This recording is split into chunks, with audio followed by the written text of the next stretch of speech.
এবার ভারতে বাংলাদেশি সন্দেহে মুসলিম যুবককে পিটিয়ে হত্যা করেছে উগ্র হিন্দুত্ববাদীরা।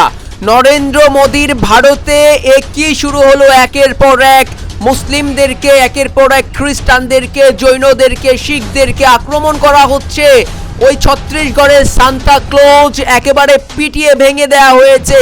নরেন্দ্র মোদীর কাছে এর জবাব চাইবে না কি বিশ্বর কাছে কি জবাব দিবে না? এরপর দেখুন আলিগড় মুসলিম বিশ্ববিদ্যালয়ের একজন শিক্ষক রাও দানেশ আলীকে তাকে গুলি করে হত্যা করেছে। অপেক্ষায় থাকবেন যেখানে মানবাধিকার ভুলুণ্ঠিত হচ্ছে, যেখানে মানুষের অধিকার বলতে কিছু নেই, সংখ্যালঘুদেরকে যেখানে পিটিয়ে হত্যা করা হচ্ছে, ভিন্ন ধর্মাবলম্বীদের যেখানে নিগৃহীত করা হচ্ছে, সেই ভারতে কি আসলে শুধুমাত্র ওই আরএসএস, বজরং দল, বিজেপি থাকবে, নাকি সেখানে মুসলিমরা থাকবে, হিন্দুরাও থাকবে, খ্রিস্টান থাকবে, জৈন থাকবে, শিখ থাকবে, সব বৌদ্ধরা থাকবে, সব ধর্মাবলম্বীর মানুষ থাকবে সেখানে নিরাপদে? সেই নিরাপদ ভারত চায় পৃথিবীবাসী, সেই নিরাপদ ভারত চায় সাধারণ হিন্দুরাও।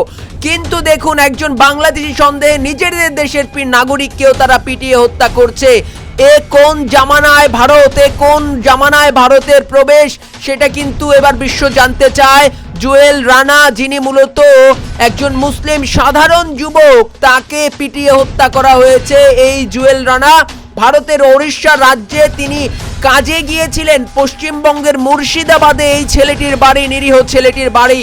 তিনি গিয়েছিলেন কাজে। এই ছেলেটি কাজে গিয়ে আজ সে রোহিঙ্গা এবং বাংলাদেশি আখ্যা দিয়ে তাকে ওই উগ্র হিন্দুত্ববাদীরা কি করলো, পিটিয়ে মেরে ফেললো। কতটা জঘন্য, কতটা নির্মম, কতটা নৃশংসতা! নিহত যুবক জুয়েল, তিনি পশ্চিমবঙ্গের মুর্শিদাবাদের সুতি অঞ্চলের বাসিন্দা। মাত্র 5 দিন আগে তিনি বাড়ি থেকে বের হয়ে ওড়িশা গিয়েছিলেন। এরপর সে আসলো লাশ হয়ে। দেখুন আসলে ভারতে এসব কি হচ্ছে, তার কফিনটি দেখুন, লাল। আসলে এই লাল, ভারতের পুরো মাটি হয়ে গেছে লাল। সেখানে মুসলিমদের, সেখানে খ্রিস্টানদের, সেখানে সংখ্যালঘুদের রক্তে আজ রঞ্জিত ভারত। নরেন্দ্র মোদী কোথায়? তিনি কি শুধুমাত্র রাম মন্দির নিয়ে পড়ে থাকবেন? তিনি কি শুধুমাত্র রাম মন্দির নিয়ে পড়ে থাকবেন? সেখানে কি আর কোনো মসজিদ নেই, মন্দির নেই, গির্জা নেই, প্যাগোডা নেই? তিনি শুধুই কি আসলে তার রাম মন্দির বানাতেই হবে? আসলে কি সেখানে ধর্ম চলছে? বিজেপি কি আসলে ধর্ম নিয়ে রাজনীতি করছে? না, এই প্রশ্ন এখন কিন্তু সবার সামনে।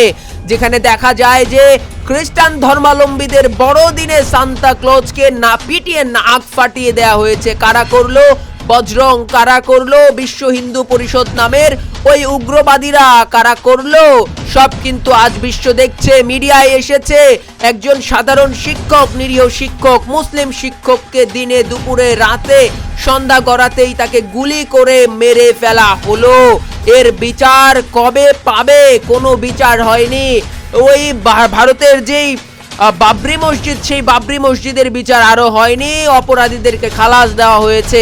আর জুয়েল রানাকে পিটিয়ে হত্যা করা হয়েছে। তার লাশ আজ প্লাস্টিকে মোড়ানো, লাল প্লাস্টিকে মোড়ানো। ভারত মূলত আজ এই লাল প্লাস্টিকে মুড়িয়ে আছে।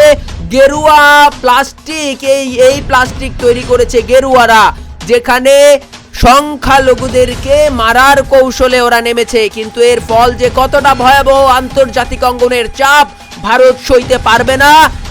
এর ফলে কিন্তু সাধারণ যারা ভারতবাসী, তাদেরকে আসলে এর খেসারত দিতে হবে। কিন্তু এর কারিগরকে সেটা দেখছে নরেন্দ্র মোদী। আপনি অবশ্যই, আপনাকে এর ব্যবস্থা নিতে হবে। কি নিবেন সেটা এখন কিন্তু বিশ্ব জানতে চায়, বিশ্ব দেখবে অবশ্যই।